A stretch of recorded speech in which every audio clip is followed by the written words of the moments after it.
The concept of my channel is that I just share too much on the internet. So it only made sense if I shared my 2025 goals, updated budget, the whole shebang, so you know what I'm working towards and exactly how I'm doing it, because why not? Hi, I'm Sandra. I'm 25. I live in Denver. I work as an occupational therapist, and I'm sharing my life while I pay off over $100,000 of student loan debt. Even though I'm aggressively tackling this goal, I am still living along the way, so I'm sharing all the little bits and pieces of that. If you're interested in that and you like this video, don't forget to subscribe because it supports me so much. And with that, let's just jump right in, starting with my objectives, my dreams. I have it all written down, so let's just kind of go through it, starting with my dreams. These are ideas that I have in like a direction that I want to go that I don't have any plan for or necessarily control over. And like the vision board. What do I want life to look like? What do I want to have happen? First one is that I would love to have 10,000 of you friends by the end of 2025. As of right now, I have just over 2,500. So the trajectory just isn't there. That's why this is a dream, not a goal. It's measurable,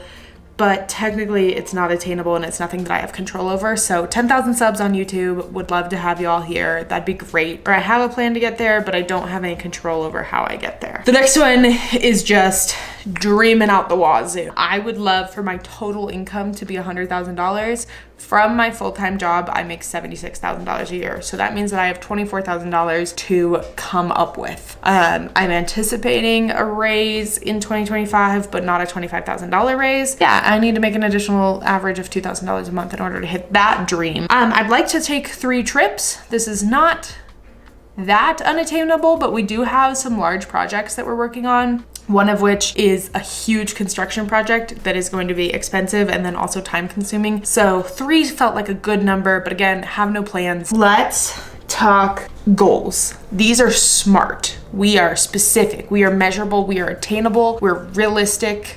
And there's a time component, and the time is the year of 2025. First one is create 100 long form videos in 2025. This is less than 2 per week, which is what I've been averaging for the last month. This will help me reach my dream of 10,000 subs and $100,000 in income, but this is the goal aspect of it. This is the thing that I can actually control and I can actually do, and so I will. And then my next one is lifting 3 times per week. Fitness, get stronger, better bones. I'm in the bone growing era. We can still avoid that osteoporosis down the road. I want to pay my debt down to 5 figures, so hit $99,999. I am putting $2,200 a month in 2025 towards my loans, so I should be able to hit this in about August. I haven't done the official calculation, but right now I'm at $116,000, so $2,000 a month would hypothetically be 8 months if there was no interest. We're putting a little more than 2,000, so 8-ish months. After this next little bit, we'll dive into how my budget is gonna differ and how I'm allocating my money differently in the new year. Real quick, I wanna talk about some habits that are like goals, but they're just things that I wanna do more consistently, and if I don't hit them all the time, it's gonna be okay, but they're just habits I wanna build. So they're like baby goals. So I would love to be super consistent on a 10 p.m. to 5 a.m. sleep schedule. I'd also like to hit 10K steps a day. I'm curious to see how many I can do. I wish Garmin did like a Spotify rap type thing where it told you these stats, but I can look into it. And then journaling every day is another habit that I want to get into. Before we start diving into how I'm changing the budget to reach my goals, let's overview what my finances look like in 2024. I started working at the end of June, so essentially July of 2024, which means I had about 5 months of working under me.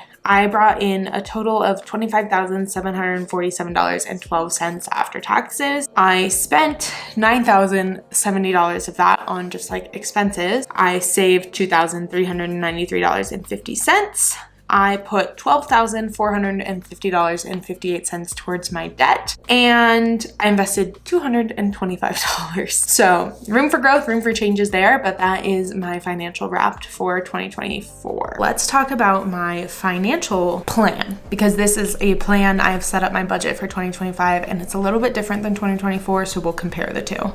Overall, they're very similar. I'm expecting the same amount of income and I'm budgeting based off of that. And my expenses are also very, very similar. But I did reallocate some money in order to hit some of those goals that I was talking about. So let's start with my income. I am expecting to make the same amount of money, just shy of $4,000 a month after taxes. That's the goal there. This will likely change a little bit as the year goes on and I receive more income at work, or if other income does come in depending how I budget it, but we're budgeting based off of this expected amount right now. Let's dive into my fixed costs. Those are not changing. I'll be spending $1,007.50 a month. The first thing that is changing though is my savings. I'm pulling back a little bit on savings. So in 2024, I was saving $295 a month. This allowed me to get a good little nest egg buffer here. Where I've cut, I have started saving a little bit less for car maintenance. I got some news on my car that I likely won't have to do anything super major.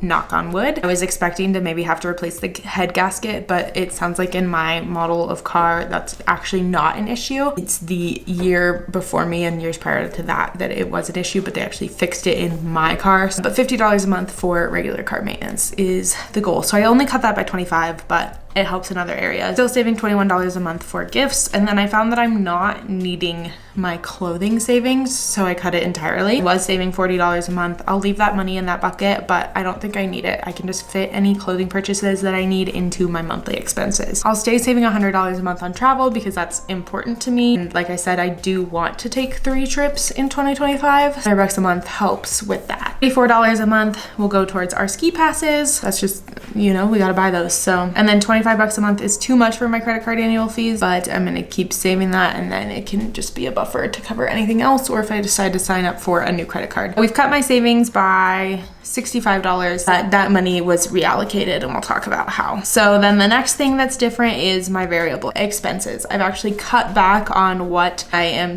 using as my guilt-free spending or anything that I put on as my personal expenses on my credit card. This will be tight, and I'll have to think about it because $250 was already a little bit tight, but I was putting a lot of things on these expenses that maybe didn't need to be there, in terms of either they could have been pulled from a savings. Like if I'm saving $75 a month for car maintenance, my oil change doesn't have to fall into my $200 a month unless I really have the space, but I shouldn't feel guilty about pulling my $60 oil change from that. So I've cut back $50 there, and then again reallocated the money. My student loan is another spot where I've cut back, which is interesting because that is one of my biggest priorities, but I don't want to suffer in the long run because I'm paying my loans off super aggressively. Student loans will be the first place that any additional income that I get goes, but I wanted to pull back to something because in my opinion, now that I am financially established a little bit more, if I can't afford to be maxing out my Roth IRA, I can't afford to be doing anything. I've done the math. I'm 25. If I max out my Roth for the next 40 years, I will be so comfortable in retirement, and I need to do that. So that's just kind of like my bare minimum. I'm paying myself in the future. I have reallocated my investments to be $583 a month towards my Roth IRA, which will allow me to max it out in 2025. Thank you to the follower that told me that I can contribute towards 2024's Roth in 2025 until I file my taxes. I will be contributing those first bits